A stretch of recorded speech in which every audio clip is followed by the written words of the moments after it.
नमस्कार, mid day prime में आप सभी का स्वागत है। मैं हूं ऋतु वर्मा और आइए शुरुआत करेंगे। सबसे पहले हम लगातार देख रहे हैं कि किस तरह से पिछले काफी देर से हम लगातार इस खबर पर भी अपडेट दे रहे हैं कि प्रयागराज की एमपी एमएलए कोर्ट ने अतीक अहमद को उमेश पाल अपहरण कांड में दोषी करार दिया है। सजा पर सुनवाई जारी है। बताएंगे इस केस का अपडेट। साथ ही संसद के दोनों सदन 2 बजे तक के लिए स्थगित हैं, गतिरोध जारी है। भारतीय जनता पार्टी ने गांधी परिवार पर दलित और पिछड़े समुदाय के अपमान का भी आरोप लगाया है। संसद से सड़क तक की सियासत पर भी होगी नजर। साथ ही दुनिया भर में कौन कौन सी खबरों पर है सबकी नजरें। क्या चल रहा है खेल और अर्थ जगत में, कुछ झलकियां फिल्म कला संस्कृति के क्षेत्र से भी। लेकिन सबसे पहले अभी तक की बड़ी खबरें। संसद में विपक्ष का हंगामा जारी। लोकसभा की कार्रवाई 2 बजे तक स्थगित। राज्यसभा में विपक्ष के शोर शराबे के कारण कार्रवाई 2 बजे तक के लिए स्थगित।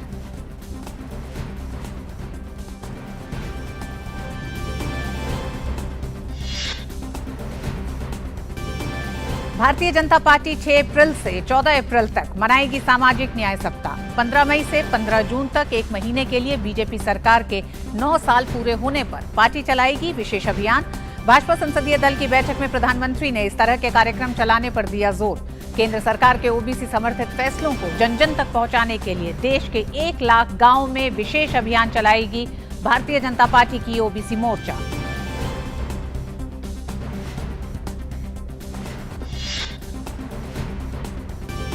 भाजपा ने राहुल गांधी पर ओबीसी समाज का अपमान करने के लिए फिर साधा निशाना। स्मृति ईरानी ने कहा, पीएम मोदी के अलावा कांग्रेस के एक सदस्य ने गांधी परिवार के इशारे पर राष्ट्रपति का भी किया अपमान। देश के ओबीसी समाज के अपमान के विरोध में भाजपा के ओबीसी सांसदों ने गांधी प्रतिमा से विजय चौक तक किया मार्च।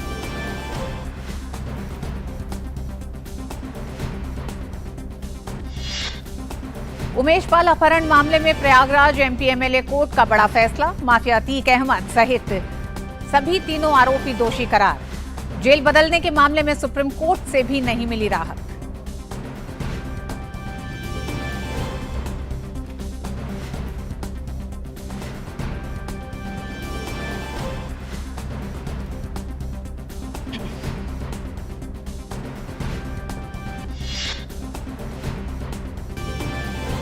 जामिया हिंसा मामले में शर्जिल इमाम, आसिफ इकबाल और सफूरा जरगर समेत 9 लोगों को बरी करने के निर्णय को दिल्ली हाईकोर्ट ने पलटा।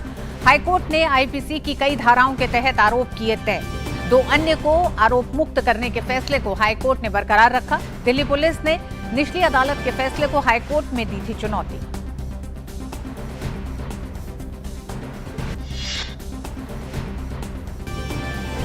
इजराइल के प्रधानमंत्री नेतन्याहू ने अगले संसद सत्र तक नियोजित न्यायपालिका सुधार को स्थगित करने पर जताई सहमति। देश के सबसे बड़े ट्रेड यूनियन के प्रमुख ने हड़ताल तुरंत वापस लेने का किया ऐलान। अमेरिका ने किया स्वागत।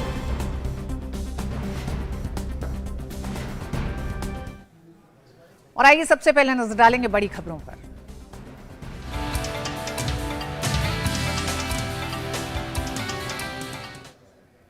संसद के बजट सत्र के दूसरे चरण में आज एक बार फिर विपक्ष के हंगामे के कारण लोकसभा की कार्रवाई शुरू होने के साथ विपक्षी सांसदों ने हिंडनबर्ग मुद्दे पर सदन में नारेबाजी करना शुरू कर दिया।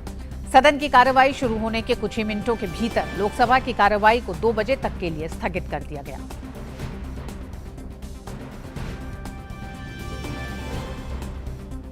राज्यसभा की कार्रवाई भी विपक्ष के हंगामे के कारण दोपहर 2 बजे तक के लिए स्थगित कर दी गई। राज्यसभा में कांग्रेस सांसद काले कपड़े पहनकर वेल में आकर नारेबाजी कर रहे थे। इससे पहले राज्यसभा में सभापति ने महिला बॉक्सर चैंपियन द्वारा पदक जीते जाने को लेकर बधाई दी और कहा कि ये नारी शक्ति का प्रदर्शन है और देश के लिए गौरव के पल हैं।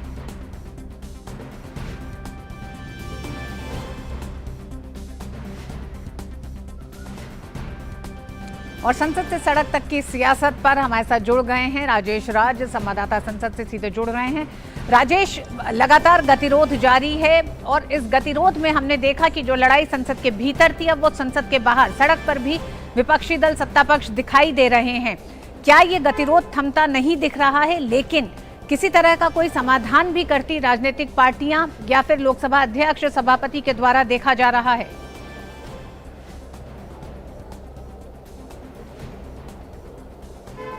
जी बिल्कुल ऋतु, आपने सही कहा कि जिस तरीके से सत्ता और विपक्ष दोनों आमने सामने हैं, इससे गतिरोध खत्म होने की संभावना बिल्कुल दिखाई नहीं पड़ रही है।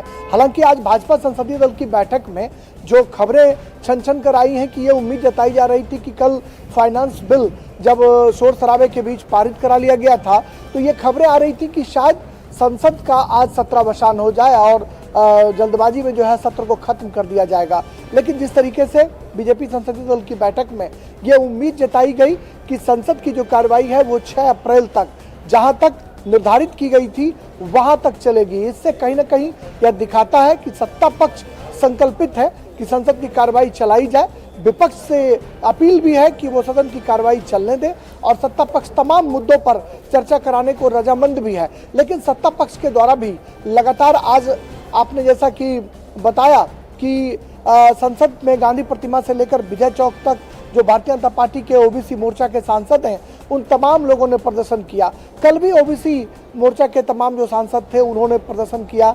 महाराष्ट्र से जुड़े हुए जो सांसद थे उन्होंने वीर सावरकर पर राहुल गांधी की टिप्पणी को लेकर कल पूनम महाजन, प्रकाश जावड़ेकर के नेतृत्व में यहाँ पर महाराष्ट्र के तमाम शिवसेना और बीजेपी के सांसदों ने धरना प्रदर्शन देने का काम किया। वहीं विपक्ष के जो सांसद हैं वो काले कपड़े पहनकर ये मैसेज देने की कोशिश कर रहे हैं कि हम विरोध जता रहे हैं सदन के भीतर। और आज लोकसभा में बहुत हास्यास्पद स्थिति ये हुई ऋतु कि जब सदन की कार्रवाई चलाने की कोशिश 11 बजे की गई तो आसन के सामने आकर जो पर्चे हैं उनको फाड़ कर आसन के ऊपर फेंकने की कोशिश की गई, जिसको लेकर रविशंकर प्रसाद जो भारतीय जनता पार्टी के वरिष्ठ सांसद हैं, पूर्व केंद्रीय मंत्री हैं, वो जब बाहर आए मीडिया से उन्होंने जब बातचीत करी तो उन्होंने कहा कि डेमोक्रेसी में विपक्ष क्या साबित करना चाहता है। इस तरह की जो चीजें हैं वह हमारे आने वाली पीढ़ी को क्या सबक देगी कि हम पर्चे फाड़ कर विरोध जताना तो समझ में आता है कि डेमोक्रेसी में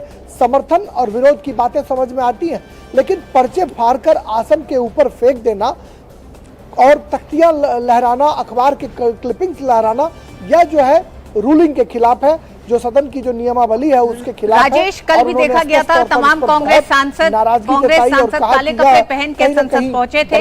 ये जो विरोध है जनप्रतिनिधित्व कानून के तहत राहुल गांधी की सदस्यता गई है, उन्हें सजा होने के बाद ये लिया गया है, तो ये जो काले कपड़े पहन के विरोध है, इस विरोध के क्या मायने समझे जाएं?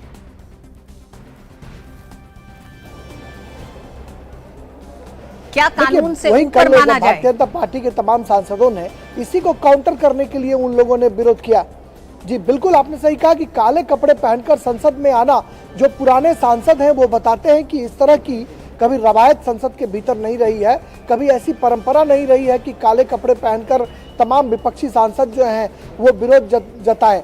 जेडीयू जनता दल यूनाइटेड के जो सांसद थे वो सफेद कुर्ता जरूर पहने हुए थे, लेकिन हाथों में उन्होंने काली पट्टियां जो हैं वो बांध रखी थी। तो विरोध जताने का एक तरीका काली पट्टी हो सकती है, लेकिन बिल्कुल काले कपड़े पहनकर संसद के भीतर आना, आसन के सामने आ जाना और पर्चियां फाड़कर आसन के ऊपर फेंकना, यह कहीं न कहीं डेमोक्रेसी में एक खतरनाक संकेत हम कह सकते हैं।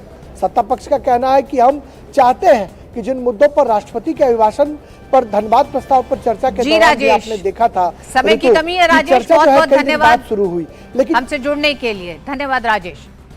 और उधर भारतीय जनता पार्टी ने कांग्रेस नेता राहुल गांधी पर ओबीसी समुदाय का अपमान करने के लिए एक बार फिर निशाना साधा है। केंद्रीय मंत्री स्मृति ईरानी ने कांग्रेस पर निशाना साधते हुए कहा कि प्रधानमंत्री नरेंद्र मोदी का अपमान करने की कोशिश में राहुल गांधी ने पूरे ओबीसी समुदाय का अपमान किया है।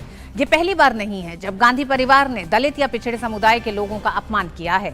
जब आदिवासी परिवार की महिला राष्ट्रपति बनी तब भी गांधी परिवार के निर्देश पर एक कांग्रेस सांसद ने द्रौपदी मुर्मू का अपमान किया। क्या ये पहली बार है कि राहुल गांधी ने, गांधी खानदान ने दलित अथवा पिछड़े समुदाय का अपमान किया है?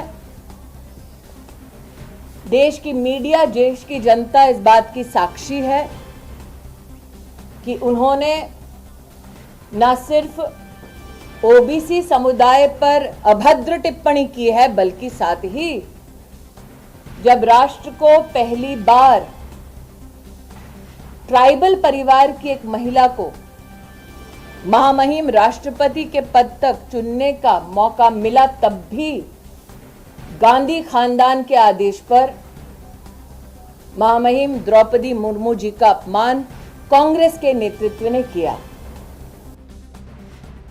स्मृति ईरानी ने आज सुबह आयोजित प्रेस वार्ता में राहुल गांधी पर हमला बोलते हुए कहा कि प्रधानमंत्री नरेंद्र मोदी की छवि पर प्रहार करने के लिए उन्होंने देश और विदेश में झूठ बोला, देश की संसद में झूठ बोला। राहुल गांधी के निशाने पर प्रधानमंत्री नरेंद्र मोदी हैं और पीएम मोदी के निशाने पर देश का विकास है। नरेंद्र मोदी की इमेज पर प्रहार करने के लिए उन्होंने विदेश में झूठ बोला, देश में झूठ बोला, देश की संसद में झूठ बोला और संसद के अपने भाषण में जो झूठ बोला उसको पूरे देश ने सुना। संसदीय कार्य पद्धति के चलते जब राहुल गांधी से कहा गया कि आपने जो कटाक्ष किया है उसको साइन करके एक एक पृष्ठ पर ऑथेंटिकेट कीजिए, राहुल गांधी ने क्या अपने एलिगेशंस को ऑथेंटिकेट किया? नहीं किया। स्मृति ईरानी ने कहा कि अपनी राजनीतिक बौखलाहट में राहुल गांधी का पीएम के प्रति विष देश के प्रति अपमान में बदल चुका है। नरेंद्र मोदी ने स्वयं गांधी खानदान से कहा कि आप चाहे मेरा कितना भी अपमान कर लें लेकिन राष्ट्र का अपमान ना करें।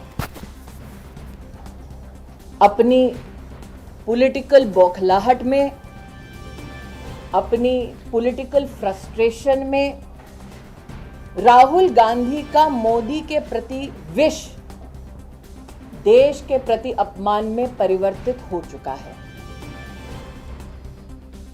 राहुल गांधी द्वारा देश के ओबीसी समाज के अपमान के विरोध में गांधी प्रतिमा से विजय चौक तक सांसदों ने मार्च किया। सांसदों ने कहा कांग्रेस और राहुल गांधी के चरित्र में है देश और देश के पिछड़ों का अपमान करना। इसके लिए राहुल गांधी आपको माफी मांगनी ही होगी।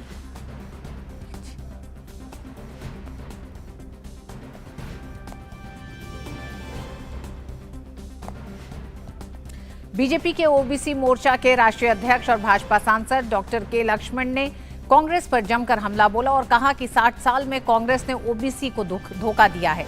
ओबीसी समाज के नाम पर कई नेताओं ने दल बनाए लेकिन उन्होंने कभी समाज के हित में काम नहीं किया बल्कि अपने परिवार को आगे बढ़ाया।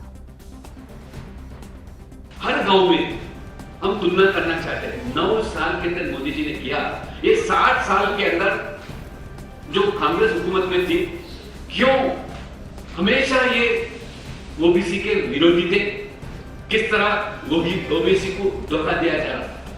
प्रधानमंत्री नेहरू जी से लेकर जब खाता कलेक्टर कमीशन गठित हुआ, निवेदन दिया, उसका सिफारिश अमल तक छोड़ो, कम से कम सदन में चर्चा तक नहीं की। 17 साल प्रधानमंत्री के नाते नेहरू जी थे और बाद में इंदिरा गांधी प्रधानमंत्री बनी, तभी भी मुमकिन नहीं हुआ। बाद में जब मंडल कमीशन गैर कांग्रेस सरकार जब बनी थी तभी लागू किया गया 27% केंद्र सरकारियों में, केंद्र विद्या संस्थाओं में। डॉक्टर के लक्ष्मण ने आगे कहा कि भाजपा ओबीसी मोर्चा अपने गांव-गांव चलो, घर-घर चलो अभियान के जरिए देश के सभी राज्यों में 1 लाख गांवों तक जाएगा और भारतीय जनता पार्टी कार्यकर्ता 1 करोड़ घरों से संपर्क करेंगे। भारतीय जनता पार्टी ओबीसी मोर्चा का राष्ट्रीय अभियान गांव-गांव चलो, घर-घर चलो के तहत मोर्चा देश के सभी राज्यों में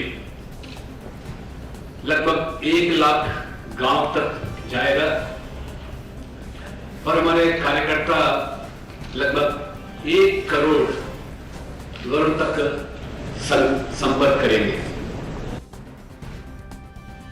भारतीय जनता पार्टी ने संसद सदस्यता रद्द होने पर कांग्रेस के पूर्व अध्यक्ष राहुल गांधी पर वीडियो के जरिए तंज कसा है। इस वीडियो के कैप्शन में लिखा गया है कि शहजादे का सम्मान हो भले ही जनता का अपमान हो। भाजपा के ट्विटर हैंडल पर जारी वीडियो में राहुल के पीएम मोदी पर दिए बयानों और उनकी संसद सदस्यता रद्द होने तक के सफर को दिखाया गया है। वीडियो शुरू होते ही आवाज सुनाई देती है, बाअदब, बामुलाहिजा, होशियार पेश है, खिदमत है शहजादे। शहजादे का सम्मान हो भले ही जनता का अपमान हो। हर कागज को ये फाड़ देते हैं, भाषा की मर्यादा को पिछाड़ देते हैं। इस दौरान राहुल के पीएम मोदी पर दिए बयानों सारे मोदी चोर हैं, चौकीदार चोर है, आरएसएस ने गांधी जी को मारा और सावरकर ने अंग्रेजों से माफी मांगी का जिक्र किया गया है। इसके बाद वीडियो में दिखाया जाता है कि अपने दिए बयान पर कोर्ट उनसे माफी मांगने को कहती है, लेकिन वे कागज ही फाड़ देते हैं। इसके बाद जब वे भाषा की मर्यादा लांघ जाते हैं तो उनके ऊपर कोर्ट का एक्शन होता है और उनकी संसद सदस्यता रद्द हो जाती है। वे सांसद से अब पूर्व सांसद हो गए। वीडियो की शुरुआत में राहुल को लोकसभा सांसद और शहजादे के रूप में अंगूर खाते हुए दिखाया गया है। राहुल के साथ में मध्य प्रदेश के पूर्व मुख्यमंत्री दिग्विजय सिंह और कांग्रेस नेता मणिशंकर अय्यर चलते हुए दिखाई देते हैं।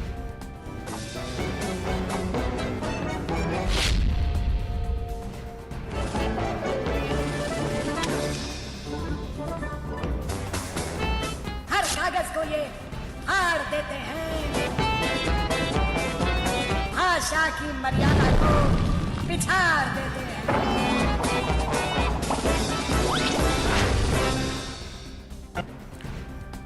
संसद भवन परिसर में भारतीय जनता पार्टी के संसदीय दल की आज बैठक हुई। प्रधानमंत्री नरेंद्र मोदी, भाजपा अध्यक्ष जेपी नड्डा, केंद्रीय मंत्री प्रहलाद जोशी समेत अन्य वरिष्ठ नेता बैठक में उपस्थित रहे। बैठक के बाद वरिष्ठ नेता अर्जुन राम मेघवाल ने कहा कि भारतीय जनता पार्टी 6 अप्रैल से 14 अप्रैल तक सामाजिक न्याय सप्ताह के रूप में मनाएगी। इसके अलावा उन्होंने कहा कि 15 मई से 15 जून तक 1 महीने के लिए बीजेपी सरकार के 9 साल पूरे होने पर भाजपा विशेष अभियान चलाएगी। प्रधानमंत्री नरेंद्र मोदी ने बैठक को संबोधित भी किया।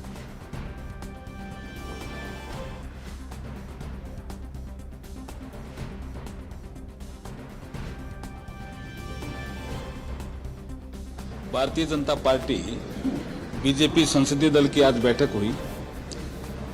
उसमें राष्ट्रीय अध्यक्ष जी जेपी नड्डा जी ने भी हमें मार्गदर्शन दिया और प्रधानमंत्री जी ने भी मार्गदर्शन, बहुत महत्वपूर्ण मार्गदर्शन देने का उन्होंने जो काम किया आज, उसमें एक बड़ा विषय ये है कि 6 अप्रैल को हमारे पार्टी का स्थापना दिवस है। 6 अप्रैल से 14 अप्रैल तक जो बाबा साहब का जन्मदिन है, भीमराव अंबेडकर जी का, इस पूरे सप्ताह को हम सामाजिक न्याय सप्ताह के रूप में मनाएंगे, सोशल जस्टिस के सप्ताह के रूप में इसको मनाएंगे। और प्रधानमंत्री जी ने सांसदों के लिए कहा है कि 15 मई से 15 जून तक का 1 महीने का समय जो हमारी सरकार के 9 वर्ष पूर्ण हो रहे हैं, उसमें लगातार क्षेत्र में रह करके एमपी योजनाओं का प्रचार प्रसार करेंगे। वरिष्ठ भाजपा नेता और केंद्रीय मंत्री प्रहलाद जोशी ने बैठक के बाद कहा कि पहले गुजरात और अब पूर्वोत्तर की जीत की तरह भाजपा के जीत के अभियान को आगे बढ़ाना है। हमारा जो जीत हो रहा है, पहले गुजरात में हुआ, लास्ट जब फरवरी से के सेशन में हम माननीय प्रधानमंत्री जी के लिए सम्मान रखा था। आज नॉर्थ ईस्ट के लिए, नॉर्थ ईस्ट के रिजल्ट के बाद ये पहला बैठक है। तो ये भी जिक्र हुआ, जितना भारतीय जनता पार्टी का जीत ज़्यादा होता है, जो दृश्य आप देख रहे हैं आज ज़्यादा होगा। और इस खबर पर हमारे साथ जुड़ गए हमारे साथी संवाददाता शैलेंद्र मिश्र। शैलेंद्र, संसद के भीतर हम देख रहे हैं सत्ता पक्ष और विपक्ष के बीच में जो गतिरोध लगातार जारी है, लेकिन भारतीय जनता पार्टी संसद से बाहर की जो रणनीति संसदीय दल में बनी है वो 2024 के चुनाव को देखकर लगती है। जी बिल्कुल ऋतु, आज बीजेपी की तरफ से बीजेपी ओबीसी मोर्चा के जो राष्ट्रीय अध्यक्ष हैं डॉक्टर के लक्ष्मण, उन्होंने प्रेस कॉन्फ्रेंस कर ये बताया भी कि किस तरह से ओबीसी मोर्चा देशव्यापी अभियान आगे बढ़ाने जा रहा है। 6 अप्रैल से 1 हफ्ते तक ये अभियान चलेगा, जिसमें ये बताया जाएगा कि 60 वर्षों में किस तरह से कांग्रेस ने समय समय पर ओबीसी हितों की जब बात हुई तब उसमें विरोधी बनने का काम किया है, रोने अटकाने का काम किया है, और इसको बहुत व्यापक तौर पर जो एक अभियान जिसका ऐलान किया गया, जिसका पोस्टर भी जारी किया गया है, उसके जरिए गांव-गांव बताया जाएगा। तो निश्चित तौर पर अब आगे की रणनीति बीजेपी बना रही है कि किस तरह से कांग्रेस पार्टी हो या फिर राहुल गांधी हो, वो ओबीसी का अपमान करते रहे हैं और एक पूरा इतिहास कांग्रेस पार्टी का बताने की कोशिश इस मुद्दे पर होगी। दूसरी बात यह है कि हम देख रहे हैं कि संसद के बाहर बीजेपी इस अभियान को बहुत व्यापक तौर पर आगे ले जाना चाहती है। आज ही संसद भवन परिसर में हमने देखा कि संसद भवन परिसर के अंदर से लेकर विजय चौक तक एक प्रदर्शन किया गया बीजेपी के ओबीसी मोर्चा के सांसदों के द्वारा।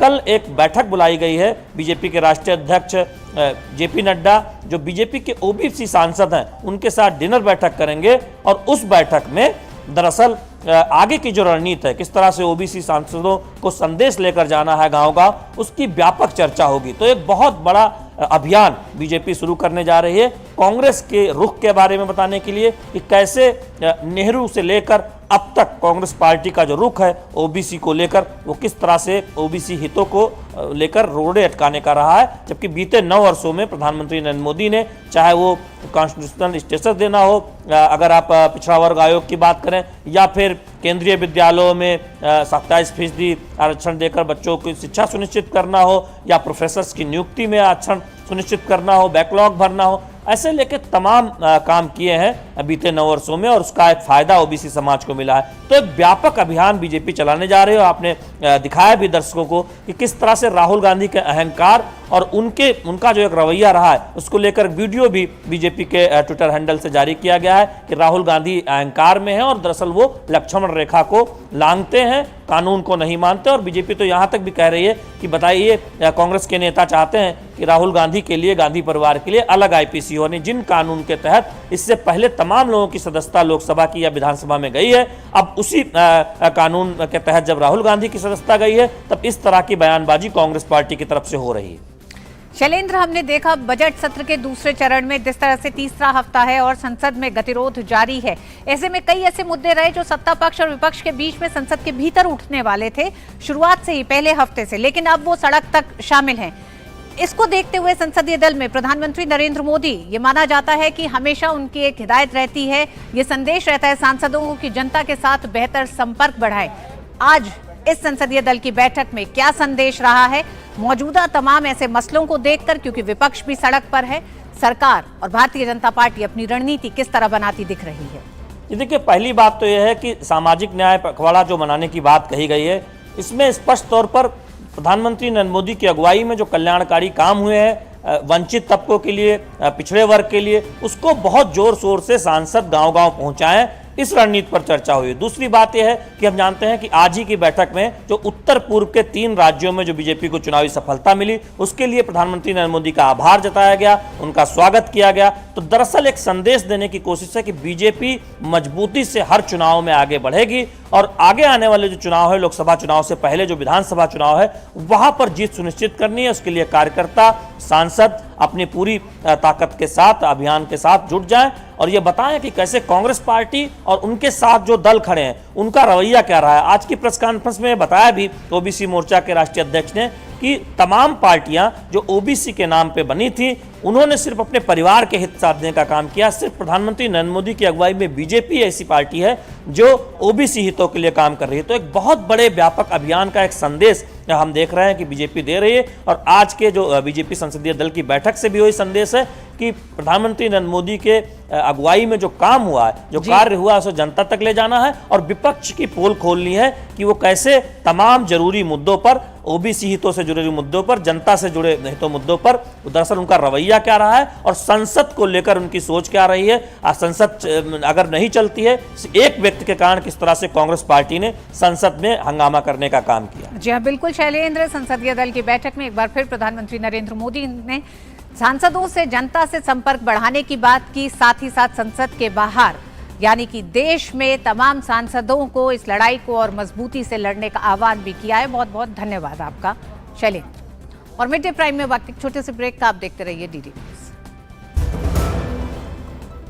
जन औषधि केंद्रों पर मिलने वाली दवाओं की कीमत बाजार में जो दवाएं मिलती हैं उसी क्वालिटी की, लेकिन जन औषधि केंद्र में 50% से 90% तक उसकी कीमत कम होती है। भारतीय जन औषधि परियोजना के अंतर्गत अब तक देश भर में हजारों जन औषधि केंद्र खोले जा चुके हैं, जहां पर 1759 से अधिक दवाइयां और 280 सर्जिकल उपकरण बहुत ही कम कीमतों पर उपलब्ध हैं। अधिक जानकारी के लिए जन औषधि सुगम मोबाइल ऐप को डाउनलोड करें या टोल फ्री नंबर पर कॉल करें। सस्ती एवं उत्तम दवाएं जन औषधि केंद्र से लाएं।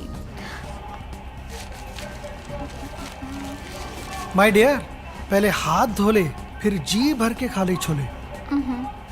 Thank you. Hand wash reminder by hand ambassador Sachin Tendulkar का हाथ। सेवलॉन स्वस्थ इंडिया मिशन। पता है, लोग अक्सर मुझसे पूछते हैं कॉल सेंटर का स्टेडी जॉब क्यों छोड़ा। I wanted more out of life, बस मैंने अपना स्टार्टअप शुरू किया। जानना चाहोगे कैसे? Then start up your own business as an LIC agent. यहाँ सब कुछ है, great products, zero investment, leading organisation and unlimited opportunities. तो क्या आप तैयार हैं? LIC एजेंट बनो, अब बड़ा सोचो। हमारी वेबसाइट पर जाएं या अपनी नजदीकी LIC शाखा से संपर्क करें। भारत के महान क्रांतिकारी और स्वतंत्रता सेनानी विनायक दामोदर सावरकर पर राहुल गांधी द्वारा दिए बयान की चौतरफा निंदा हो रही है। वीजी सावरकर के पोते रंजीत सावरकर ने कहा है कि राहुल गांधी को बयान पर माफी मांगनी चाहिए और अगर वे ऐसा नहीं करते हैं तो वे उनके खिलाफ प्राथमिकी दर्ज करवाएंगे। नहीं, राहुल गांधी हर बार जब अपमान करते हैं तो हमने उस पर एक कानूनी कार्रवाई की है। बीच में महाराष्ट्र में उन्होंने जो स्टेटमेंट किया था उसके अगेंस्ट पुलिस केस भी मैंने की है। 5 साल पहले मैंने भोईवाड़ा कोर्ट में केस किए फौजदारी, और उसके ऊपर कोर्ट ने डायरेक्शन दिए पुलिस को कि उनको नोटिस दी जाए। तो और अभी जाके मैं वापस कार्रवाई करूँगा ही, FIR फाइल करूँगा। और अब बात ताज़ा खबर की।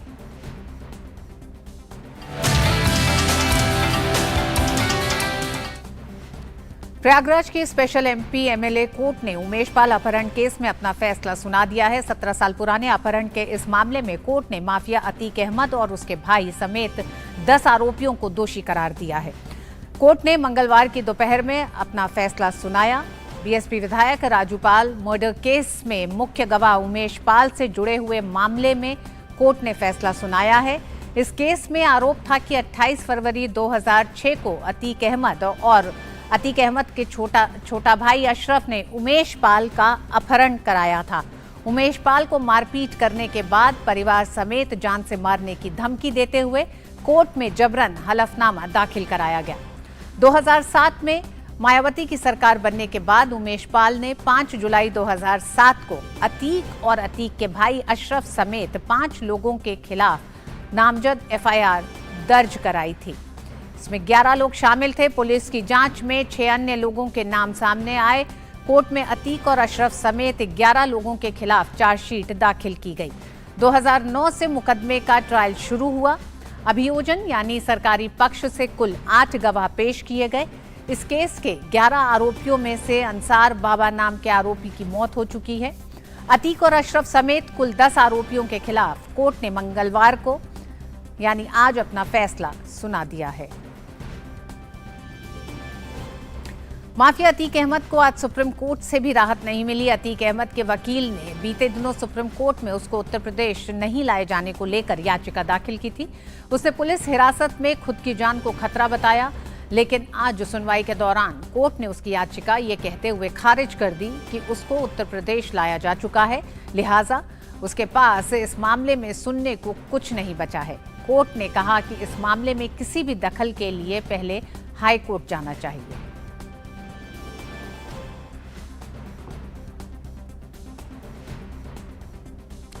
और फोन लाइन पर हमारे साथ मौजूद है रामेंद्र सिंह। रामेंद्र, इस फैसले में और क्या कहा गया? देखिए, अभी फैसला नहीं है, लेकिन जिन धाराओं में मुकदमा दर्ज किया गया था उसमें सबको दोषी माना है। न्यायालय ने माना है कि जिन धाराओं में मुकदमा दर्ज किया गया वो सारे तथ्यों और जो पुलिस ने सबूत इकट्ठे करके दिए थे, जो गवाहों के बयान हुए, उसमें ये सारे लोग दोषी पाए गए। यानी जो अपहरण किया गया था उसमें संलिप्त थे और जो पुलिस ने चार्जशीट दायर की उसमें ये दोषी पाए गए। तो अभी सजा का ऐलान तो थोड़ी देर बाद होगा, लेकिन अभी तक जो है वो अतीक समेत 10 लोगों को दोषी माना है न्यायालय ने। तो अभी से न्यायिक अभिरक्षा में है और अभी थोड़ी देर में पूरा फैसला आ जाएगा। फैसला आने के बाद हर धारा में क्या क्या इन्होंने कृत्य किए हैं उसके आधार पर इनकी सजा निर्धारित की जाएगी। कुछ धाराओं में गंभीर सजाएं होंगी, कुछ धाराओं में कम होगी, लेकिन ये सजाएं एक साथ चलेगी। तो भी थोड़ी देर में जब सजा का ऐलान होगा तो बाकी चीजें बताने की स्थिति में होगी। जी रामेंद्र, अतीक अहमद पर कोई एक मामला नहीं है, 100 से ज्यादा मामले हैं, संगीन अपराध है, संगीन मामले दर्ज है। ऐसे में पिछले 40 साल में अगर हम देखें तो अतीक अहमद पर ये जो मामला है ये 17 साल का मामला है, जिस पर अब जाके अतीक अहमद को दोषी करार दिया गया है। लेकिन पिछले 40 साल में तमाम ऐसे मामले रहे हैं जिसमें न सिर्फ प्रयागराज की जनता को ही एक तरह से उसका दंश झेलना पड़ा है इस माफिया अतीक अहमद का, लेकिन एक तरह से पूरी अपराध जगत में भी जो पकड़ अतीक अहमद की रही है उसे कमजोर करने के लिहाज से भी आज का दिन काफी अहम माना जा रहा है। बिल्कुल बिल्कुल, अगर इस तरीके से देखिए अतीक को खड़ा करने में अगर अपराध में खड़ा कर दिया गया है तो केवल प्रयागराज की जनता उससे त्रस्त नहीं रही, लखनऊ में उसने कब्जे किए, लखनऊ में उसने रंगदारी वसूली, पूर्वांचल के कई हिस्सों में वसूली, बिहार के कई हिस्सों में उसका आधिपत्य था अपराध की दुनिया में। तो केवल प्रयागराज नहीं, लगभग आधा उत्तर प्रदेश का हिस्सा उससे जुड़ा हुआ था, जहां वो अपराध करता था, अपने गुर्गों के कारण अपराध कराता था और एक दहशत रहती थी। उस दहशत को तोड़ा है उत्तर प्रदेश की सरकार और पुलिस ने इस मुकदमे के माध्यम से। और 1985 से अगर देखा जाए तो 100 से अधिक मुकदमे हैं जिनमें 50 अलग अलग कोर्ट में चल रहे हैं और 12 मामलों में बरी हो चुका है। इतने बड़े अपराधी क्योंकि गवाही नहीं हो पाना, पुलिसिंग की ठीक से विवेचना नहीं हो पाना, तो इसके कारण बरी हो गए। और समाजवादी की सरकार जब थी तो उन्होंने 2 मुकदमे वापस लिए थे। इससे आप ये समझ सकते हैं कि अतीक बनता कैसे है। जब तक राजनीतिक संरक्षण नहीं होता, जब तक राजनीतिक आंकड़ों का हाथ नहीं होता, पुलिस किसी अतीक को पनपने नहीं दे सकती है। तो अतीक के बनने में उन लोगों के लाभ रहे होंगे, लेकिन प्रदेश की जनता कैसे पिस रही थी, कैसे लोगों की जमीनों पर कब्जा हो रहा था, कैसे ठेकेदारी के हिस्से पर कब्जा हो रहा था, कैसे कोल माफिया पर कब्जा हो रहा था, कैसे अपराध की दुनिया पर किस तरीके से काम हुआ, जहाँ जेलर नहीं बोल पाता था। डीजीपी ओपी सिंह ने बयान दिया था 20 साल पहले हम इस अतीक को समाप्त कर देते, लेकिन राजनीतिक आंकड़ों के कारण हम ये नहीं कर सके। तो जाहिर है ये जो तैयार हुए अतीक ये एक दिन का नहीं है और इनको तैयार करके लोग अपनी राजनीतिक रोटियां सेक रहे थे, भले ही उत्तर प्रदेश की जनता पिस रही होगी। जी बिल्कुल रामेंद्र, एक बार फिर हम अपने दर्शकों को बता दें, प्रयागराज के एमपी एमएलए कोर्ट में इस समय उमेश पाल मामले से जुड़े एक केस पर सुनवाई जारी है, जिसमें अतीक अहमद को दोषी करार दिया है, साथ ही 10 और लोगों को भी दोषी करार दिया गया है। सुनवाई जारी है, फैसला आने में अभी समय है। जामिया हिंसा मामले में दिल्ली हाई कोर्ट ने 11 में से 9 आरोपियों के खिलाफ आरोप तय किए। इनमें इमाम तन्हा, सफूरा जगर, शर्जिल इमाम भी शामिल है। हाई कोर्ट ने आईपीसी की धारा 143, 147, 149, 186, 353 और 427 के तहत आरोप तय किए।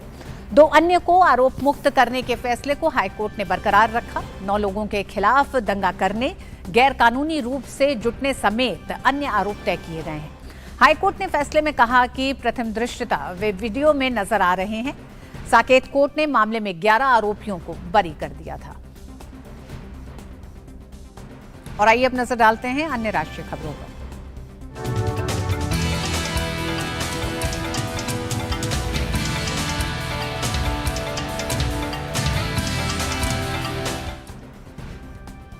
पश्चिम बंगाल की 2 दिवसीय यात्रा के दूसरे दिन आज राष्ट्रपति द्रौपदी मुर्मू प्रसिद्ध बेलूर मठ पहुंची, जहां उनकी अगवानी मिशन के महासचिव स्वामी सविरंदाजी महाराज ने की।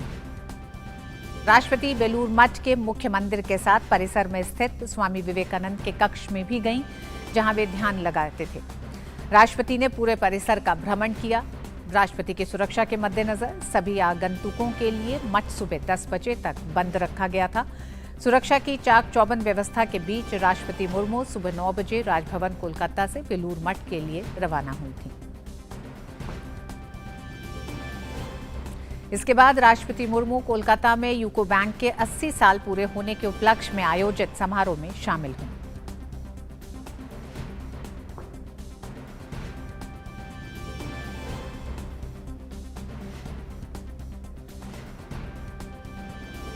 केंद्रीय गृह और सहकारिता मंत्री अमित शाह ने आज एसोचैम के वार्षिक सत्र 2023 भारत एट 100 को संबोधित किया।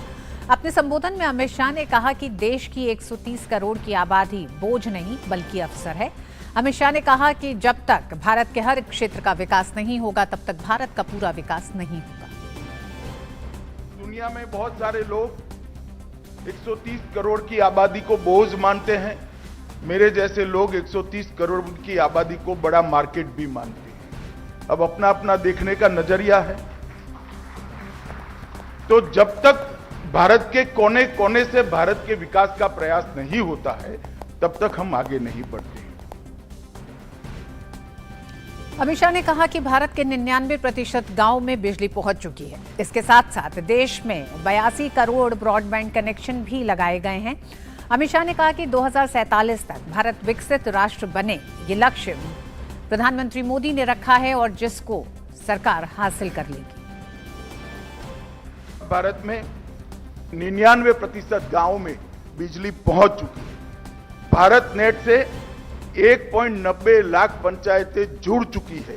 जो चिदंबरम साहब जब पूछते थे तब 600 पंचायतें थी, अब 1.90 लाख पंचायतें भारत नेट से जुड़ चुकी है और 6,998 किलोमीटर ऑप्टिकल फाइबर बिछाने का काम ये 6 साल के अंदर समाप्त कर दिया है। जो 2014 में 6.1 करोड़ थे, अब सितंबर 2022 का आंकड़ा मेरे पास उपलब्ध है, 82 करोड़ ब्रॉडबैंड कनेक्शन भारत के अंदर उपलब्ध है।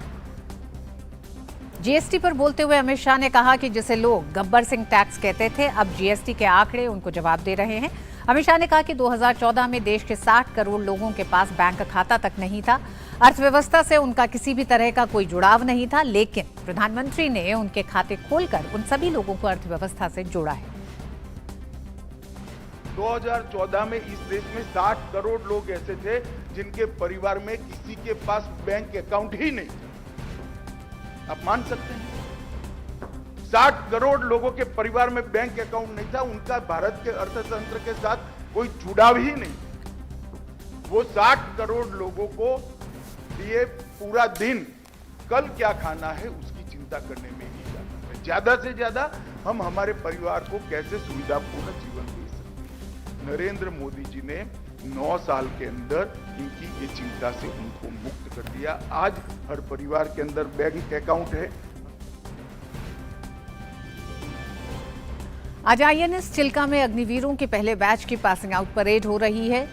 273 महिला अग्निवीर समेत लगभग 2600 अग्निवीरों ने भारतीय नौसेना के नाविकों के प्रमुख प्रशिक्षण प्रतिष्ठान आईएनएस चिल्का में प्रारंभिक प्रशिक्षण के 16 सप्ताह पूरे कर लिए हैं। नौसेना अध्यक्ष एडमिरल आर हरि कुमार आज होने वाली पासिंग आउट परेड में मुख्य अतिथि और समीक्षा अधिकारी होंगे। सफल प्रशिक्षुओं को उनके समुद्री प्रशिक्षण के लिए सीमावर्ती युद्धपोतों पर तैनात किया जाएगा।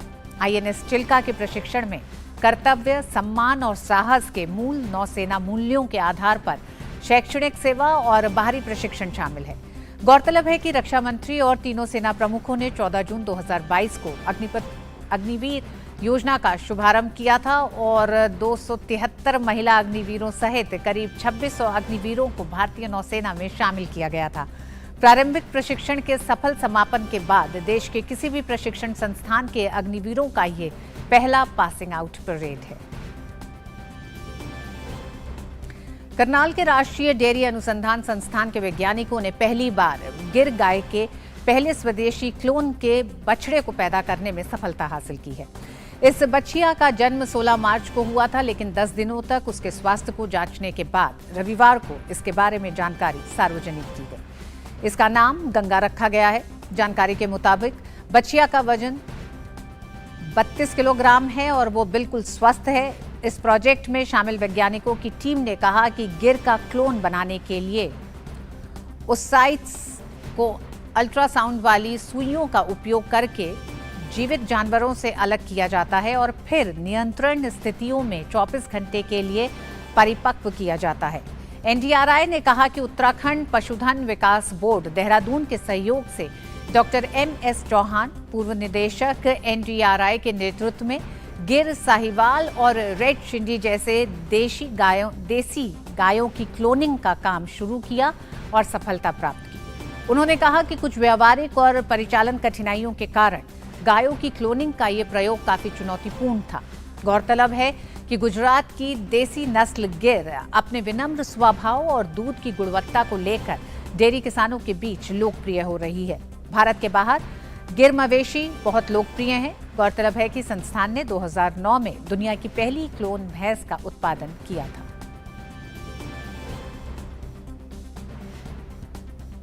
और आइए अब खबरें देखते हैं अर्थ जगत से जुड़ी।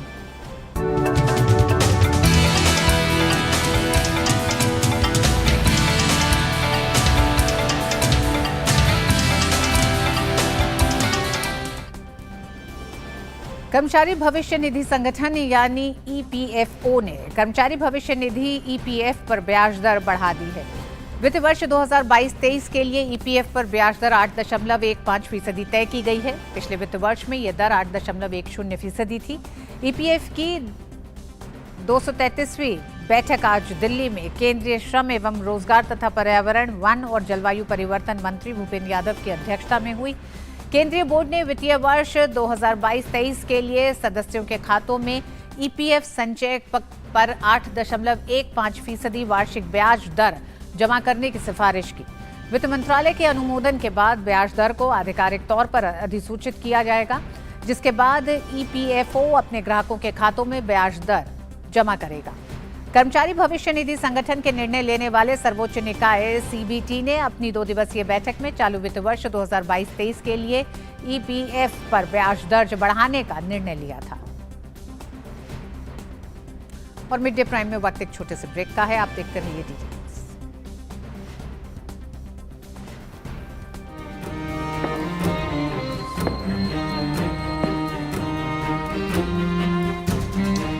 कब तक आप ऐसे फ्यूचर का टेंशन लेकर चलते रहेंगे? LIC के न्यू पेंशन प्लस के साथ अपनी पेंशन का प्लान बनाइए, क्योंकि ये प्लान आपके फ्यूचर के लिए मार्केट लिंक्ड वेल्थ क्रिएट करता है। और तो और इस प्लान में गारंटीड एडिशंस के साथ पेंशन पाने के कई ऑप्शंस भी हैं, so that you grow young and tension free. LIC, हर पल आपके साथ। जन औषधि केंद्रों पर मिलने वाली दवाओं की कीमत बाजार में जो दवाएं मिलती हैं उसी क्वालिटी की, लेकिन जन औषधि केंद्र में 50% से 90% तक उसकी कीमत कम होती है। भारतीय जन औषधि परियोजना के अंतर्गत अब तक देश भर में हजारों जन औषधि केंद्र खोले जा चुके हैं, जहां पर 1759 से अधिक दवाइयां और 280 सर्जिकल उपकरण बहुत ही कम कीमतों पर उपलब्ध हैं। अधिक जानकारी के लिए जन औषधि सुगम मोबाइल ऐप को डाउनलोड करें या टोल फ्री नंबर पर कॉल करें। सस्ती एवं उत्तम दवाएं जन औषधि केंद्र से लाएं। और आइए अब देखते हैं खेल जगत से जुड़ी कुछ खबरें।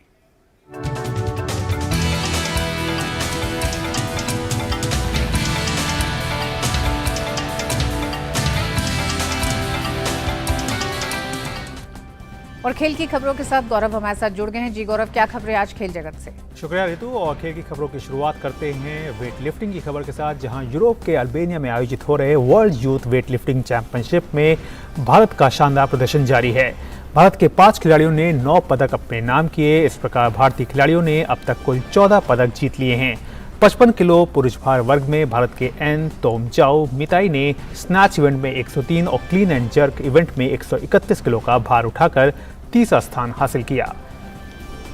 वहीं 45 किलोग्राम महिला भार वर्ग में भारत की आकांक्षा व्यवहारे ने स्नैच इवेंट में 68 किलो का वजन उठाकर तीसरा स्थान प्राप्त किया, जबकि क्लीन एंड जर्क इवेंट में अस्मिता धोने ने 83 किलो का भार उठाकर तीसरा स्थान प्राप्त किया। हालांकि ओवरऑल तालिका में कुल 150 किलो का वजन उठाकर आकांक्षा ने तीसरा स्थान हासिल किया। इस प्रकार भारत की दोनों बेटियों ने कुल 3 पदक देश के नाम किए। वहीं पुरुषों के 61 किलोग्राम भार वर्ग में भारत के गोलम टिंकू ने स्नैच इवेंट में 112 किलो का भार उठाकर तीसरा स्थान हासिल किया और भारत को 1 कांस्य पदक दिलाया। पुरुषों के ही 67 किलोग्राम भार वर्ग में भारत के बेदाबरेत भराली ने 2 कांस्य पदक और जीते। अंतर्राष्ट्रीय ओलंपिक समिति ने भारतीय ओलंपिक संघ से तय संविधान के अनुसार अब तक सीईओ नियुक्ति नहीं करने पर जवाब मांगा है। आयोग का चुनाव 10 दिसंबर को हुआ था। आयोग के नए संविधान के अनुसार उसे 1 महीने के अंदर 25 करोड़ रुपए के सालाना टर्नओवर रखने वाला सीईओ नियुक्त करना था। अब आयोग ने सीईओ नहीं मिलने का हवाला देकर आईओसी से 3 महीने का और समय मांगा है। राज्यसभा में सभापति ने महिला बॉक्सर चैंपियन द्वारा पदक जीते जाने को लेकर बधाई दी और कहा कि ये नारी शक्ति का प्रदर्शन है और देश के लिए गौरव का पल है। गौरतलब है कि दिल्ली में आयोजित हुई महिला विश्व बॉक्सिंग चैंपियनशिप में भारत ने 4 स्वर्ण पदक अपने नाम किए। भारत के लिए निखत जरीन, नीतू घंगा, स्वीटी बुरा और लवलीना बोरगोहेन ने पदक जीते। Our congratulations to Miss Nikhat Zareen, Miss Lovelina Borgohain, Miss Neetu Ghangas, Miss Sweety Bura. Their outstanding accomplishments will steer India's future to great heights, inspiring and motivating the young aspiring athletes. Their achievements are a culmination of sheer hard work, great determination, and display of spectacular skills. These women boxers have once again proved that this is an era of resurgence of Nari Shakti. और अब बात कर लेते हैं badminton की, जहां Swiss open badminton में युगल चैंपियन बनने वाली सात्विक साईराज रैंकीरेड्डी और चिराग शेट्टी की भारतीय जोड़ी मंगलवार से शुरू होने वाले मैड्रिड मास्टर्स में इसी लय को जारी रखना चाहेंगी। ये भारतीय जोड़ी अपने अभियान की शुरुआत जापान के आयातो एंडो और यूता ताकेई के खिलाफ करेगी। वहीं पीवी सिंधु और किदाम्बी श्रीकांत भी फॉर्म में लौटने की उम्मीद उनसे भी रहेगी। सिंधु अपने अभियान की शुरुआत एक क्वालिफायर के खिलाफ करेंगी, जबकि पुरुष एकल में किदाम्बी श्रीकांत पहले मुकाबले में थाईलैंड के सिथिकोम थामसिन के सामने होंगे। तो ऋतु, ये थी खेल जगत से जुड़ी हुई तमाम बड़ी खबरें, लेकिन वापस एक बार फिर से आपके पास। धन्यवाद गौरव इन तमाम खबरों के। और आइए अब बात उन खबरों की जो दुनिया भर में सुर्खियों में छाई हैं।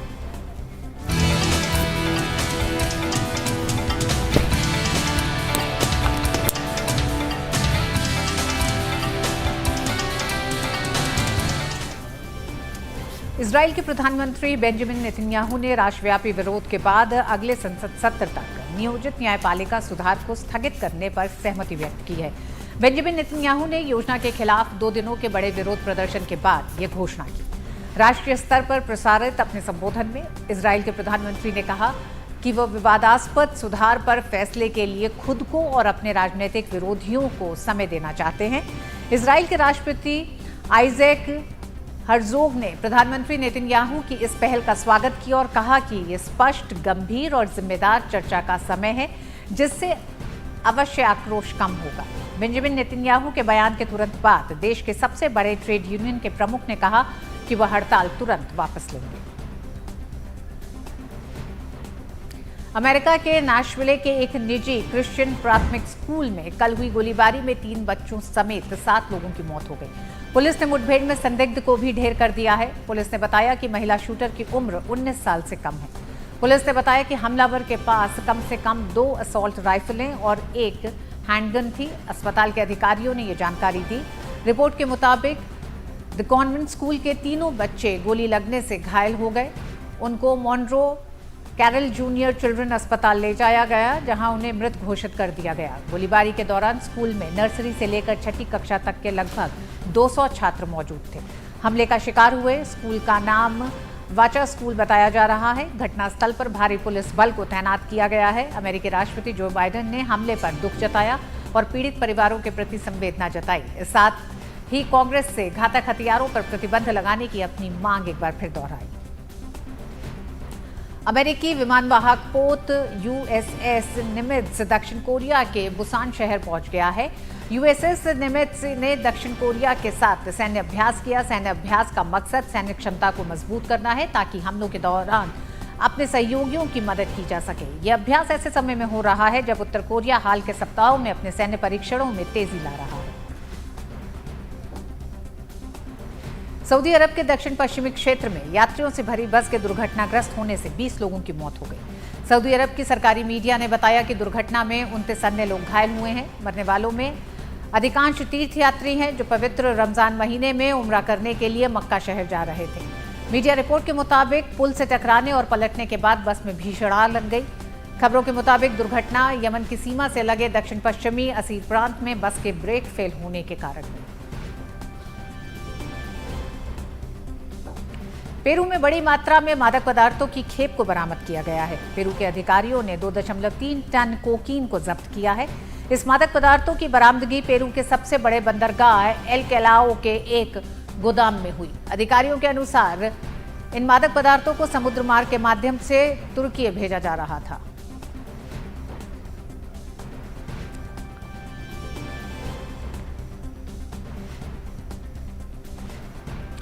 और आइए सीधे आपको ले चलते हैं। इस समय एसोचैम के कार्यक्रम में केंद्रीय मंत्री नितिन गडकरी संबोधित कर रहे हैं। बहुत अच्छे हैं। मैं नागपुर से हूँ। नागपुर से मुंबई कार से जाने के लिए 26 घंटे लगते थे। अब नया नागपुर मुंबई एक्सप्रेस हाईवे बना है तो वो टाइम आया है 5 घंटे पर। और मैं औरंगाबाद से नया रोड बना रहा हूँ पूना के लिए, तो पूना जाने के लिए 24 घंटे लगते थे, अब वो 4.5 घंटे पे आया। अभी आप ये समझ ले कि हार्ट ऑफ द कंट्री, अगर आपको एक ही एग्जांपल मैं देता हूं, आप सबको मनाली पता है। मनाली से रोहतांग पास आप जाते हैं तो कार से जाने के लिए 3 घंटे 3.5 घंटे लगते थे। अब वहां से अटल टनल बनी है जो 8 मिनट में आप सामने निकल जाते हैं, 8 मिनट में। अब वहां से आकर अटल टनल से बाहर आने के बाद हम लद्दाख और लेह तक रोड बना रहे हैं और ये रोड 60 किलोमीटर कम हो रहा है। कुछ नई अलाइनमेंट हमने उसमें स्वीकार की है। इसमें 4 टनल बना रहे हैं और वहां से हम लद्दाख और लेह आएंगे और लद्दाख और लेह से फिर हम झोजिला जाएंगे और झोजिला में आशिया की सबसे बड़ी टनल बना रहे हैं जिसका उल्लेख मैंने किया था। वो करीब 65-70% काम हुआ है। अगले साल उसका इनॉग्रेशन होगा और उसके बाद हम एक झेड़मोर टनल बना रहे हैं। ये जो सोनबर्ग और गुलमर्ग, तो ये सोनबर्ग में ये हमारी झेड़मोर टनल है। अभी मैं 31 तारीख के बाद जा रहा हूँ अप्रैल में, तो वहाँ ये झेड़मोर का इनॉग्रेशन है और इसी टनल से हम आगे श्रीनगर जाएंगे। फिर श्रीनगर से जम्मू, इस हाईवे पर हम 9 टनल बना रहे हैं। उसमें से 4 या 5 बन गई है और एक का भी हम इनॉग्रेशन करने वाले हैं। और पूरी टनल बनने के बाद जम्मू से श्रीनगर ये केवल 3.5 से 4 घंटे में होगा। अब वहां से आते समय कटरा के पहले वहां से दिल्ली कटरा एक्सप्रेस हाईवे का काम रात दिन चल रहा है जो 1 साल में पूरा होगा, जिसमें दिल्ली से अमृतसर 4 घंटे में, कटरा 6 घंटे में और श्रीनगर 8 घंटे में होगा। तो ये हाईवे से हम लोग दिल्ली आएंगे। तो दिल्ली आने के बाद कटरा से डायरेक्ट हाईवे जुड़ता है दिल्ली मुंबई हाईवे को और वहां से हम दिल्ली मुंबई हाईवे को जोड़ के 12 घंटे में मुंबई जाएंगे। पर अब मुंबई के पहले हम सूरत में एक नया हाईवे बना रहे हैं कि सूरत से निकलकर नासिक, नासिक से अहमदनगर, अहमदनगर से सोलापुर, यानी मुंबई और पूना साउथ में जाने के लिए अब उत्तर भारत को जरूरत ही नहीं है। तो डायरेक्ट पंजाब, हरियाणा, उत्तराखंड, हिमाचल, राजस्थान, गुजरात, उत्तर प्रदेश, बिहार, सब लोग जो साउथ जा रहे थे वो दिल्ली मुंबई जाते थे, मुंबई से जाते थे, मुंबई से कोल्हापुर, मुंबई से सोलापुर। अब उधर जाने की जरूरत नहीं। डिस्टेंस 320 किलोमीटर चेन्नई का कम होगा।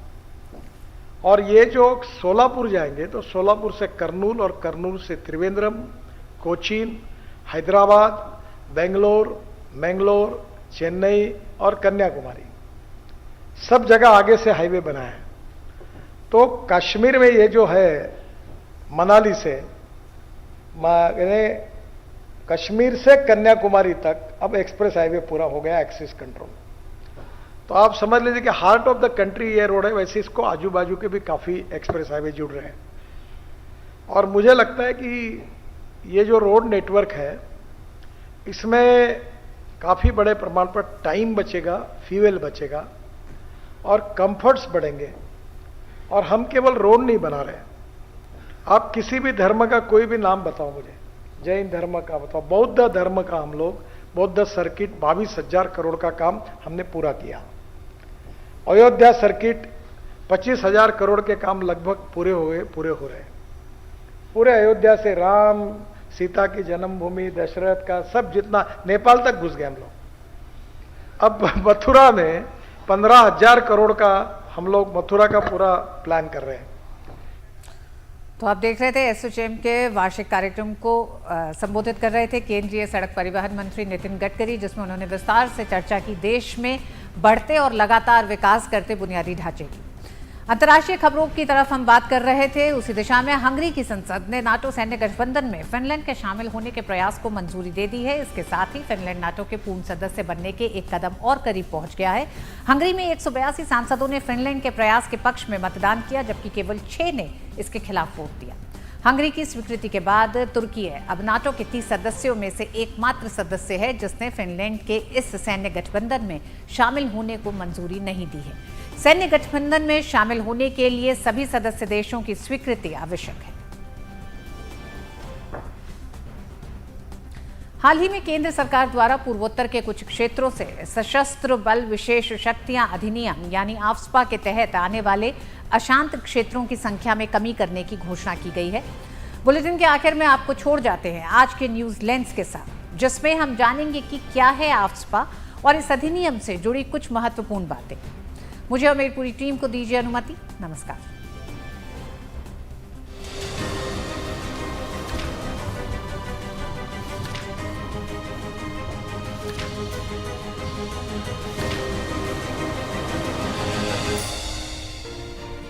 भारत सरकार ने एक ऐतिहासिक कदम के तहत 1 अप्रैल 2023 से नागालैंड, असम और मणिपुर में सशस्त्र बल अधिनियम यानी अफसपा के तहत अशांत क्षेत्रों को कम करने का निर्णय लिया है।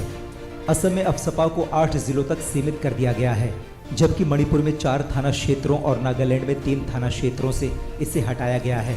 केंद्रीय गृह मंत्री अमित शाह ने इस फैसले पर सिलसिलेवार ट्वीट करते हुए कहा कि यह फैसला पूर्वोत्तर भारत में सुरक्षा स्थिति के महत्वपूर्ण सुधार को देखते हुए किया गया है।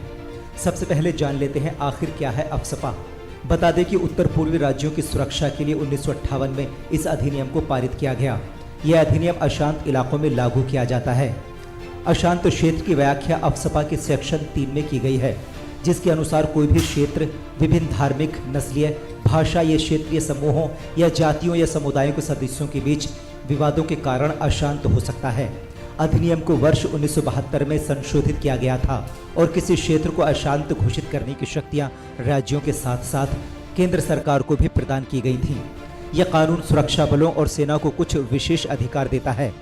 इस कानून के तहत घोषित अशांत क्षेत्रों में सुरक्षा बलों के पास किसी व्यक्ति पर संदेह होने की स्थिति में बिना किसी वारंट के गिरफ्तार करने की ताकत होती है। अगर बात करें अफसपा के बारे में कुछ महत्वपूर्ण बातों की, तो शुरुआत में यह अधिनियम असम और मणिपुर के कुछ क्षेत्रों में लागू था। 1972 में इसे मेघालय, त्रिपुरा, नागालैंड और अरुणाचल प्रदेश के कुछ हिस्सों में भी लागू कर दिया गया। 1990 में इसे पूरे असम में लागू कर दिया गया। फिर 1995 में इसे पूरे नागालैंड में लागू कर दिया गया। इसके बाद 2004 में इम्फाल नगर पालिका को छोड़कर पूरे मणिपुर में अफसपा लागू कर दिया गया। गौरतलब है कि 2015 में त्रिपुरा से और 2018 में मेघालय से अफसपा को पूरी तरह हटा दिया गया।